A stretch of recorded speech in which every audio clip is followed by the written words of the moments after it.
Good afternoon बेटा लोग।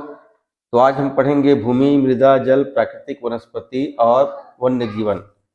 ठीक है, तो इसके अंतर्गत हम लोग महत्वपूर्ण प्रश्नों को देखते हैं बेटा। तो यहाँ पे सबसे पहला प्रश्न है कि मृदा निर्माण, जो मिट्टी निर्माण के लिए उत्तरदायी दो मुख्य जलवायु कारक कौन कौन से हैं। कि ऐसे हमको जलवायु के कारकों के नाम बताना है जो मृदा निर्माण के लिए उत्तरदायी कारक होते हैं बेटा। तो एक होता है तापमान, टेम्परेचर, और दूसरा होता है बेटा वर्षण, प्रिसिपिटेशन। तो मृदा निर्माण के लिए दो उत्तरदायी कारक हो गए बच्चों, एक होता है तापमान, दूसरा होता है वर्षण। ठीक है, ये बहुत महत्वपूर्ण प्रश्न है बेटा, पूछता है कि मृदा निर्माण के लिए उत्तरदायी कारक क्या क्या है, तापमान और वर्षण। अगला प्रश्न है बेटा भूमि का निम्नीकरण, भूमि का कटाव के लिए कोई दो कारण क्या है। निम्नीकरण का अर्थ होता है बेटा भूमि का कटाव। तो बेटा भूमि के निम्नीकरण के दो कारण इस प्रकार हैं।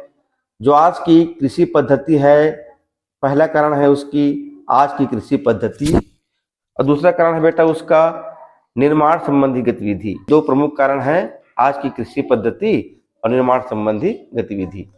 अब है बेटा सबसे महत्वपूर्ण प्रश्न है कि भूमि महत्वपूर्ण संसाधन क्यों है।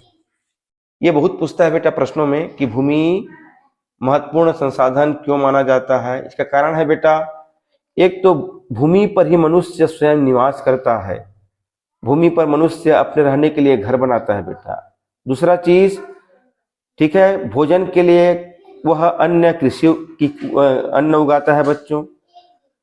भूमि पर ही हम जंगल लगाता है, भूमि से ही हम खनिज शक्ति के साधन जल प्राप्त करते हैं बेटा।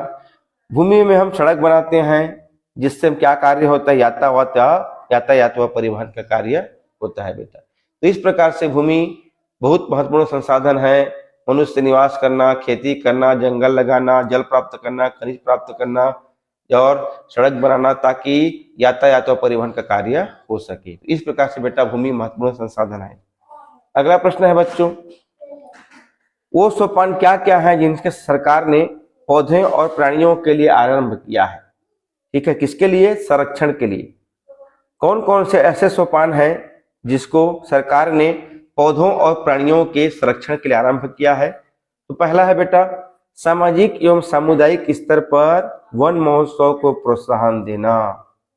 यहाँ प्रश्न पूछा है ऐसे कौन कौन से दो सोपान हैं जिसको सरकार ने पौधे और वन्य प्राणियों के बचाव के लिए आरंभ किया है। तो पहला है बेटा सामाजिक एवं सामुदायिक स्तर पर वन महोत्सव को प्रोत्साहन देना। दूसरा है बच्चों प्राणियों और पक्षियों की कई जातियों का व्यापार करने पर सरकार ने प्रतिबंध लगा दी है बेटा। ठीक है, दूसरा है प्राणियों एवं पक्षियों की कई जातियों का व्यापार करने पर प्रतिबंध। अगला प्रश्न है बच्चों जल संरक्षण के क्या क्या उपाय हैं, तीन तरीके बताइए। तो पहला तरीका है बेटा धरातल और वनस्पति की आवरण को बढ़ाना। ठीक है, धरातल पर वनस्पति की आवरण को बढ़ाना। दूसरा फव्वारा सिंचाई से जल संरक्षित करना। तीसरा है बेटा वर्षा के जल संग्रहण तकनीक को क्या करना, बढ़ावा देना। अगला प्रश्न है बच्चों भूस्खलन लैंडस्लाइड क्या होता है। तो बेटा नवीन मोड़दार पर्वत क्षेत्र जैसे हिमालय नवीन मोड़दार पर्वत क्षेत्र है बेटा में भूकंप के कारण, ज्वालामुखी के कारण, बाढ़ या अनवरत वर्षा के कारण मिट्टी का तेजी से खिसकना क्या कहलाता है, भूस्खलन या लैंडस्लाइड कहलाता है बेटा। नवीन मोड़दार पर्वतीय क्षेत्रों में भूकंप, ज्वालामुखी, बाढ़ या वर्षा के कारण मिट्टी का तेजी से खिसकना भूस्खलन कहलाता है। इसके क्या क्या प्रभाव होते हैं बेटा। तो यदि भूस्खलन की चट्टान नदी में जाकर रुक गई तो नदी का पानी रुक जाता है, निचली घाटियों में बेटा विध्वंस हो जाता है, अचानक जनधन की हानि होती है और करोड़ों की सभ्यता क्षण भर में नष्ट हो जाती है बेटा। अंतिम प्रश्न है बच्चों वनस्पति और वन्य जीवों का संरक्षण किस प्रकार करें।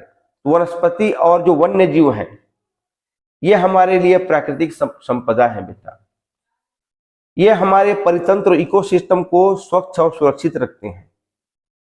ये जो वनस्पति है ये आश्रय स्थल है किनके लिए, पक्षी व अन्य जीवों के लिए। ये वनस्पतियां हमारे पृथ्वी में भूजल स्तर को बनाए रखती हैं बेटा, और अंतिम है ये पर्यावरण की रक्षा करती हैं। इस प्रकार से अध्याय समाप्त होता है बेटा। ठीक है।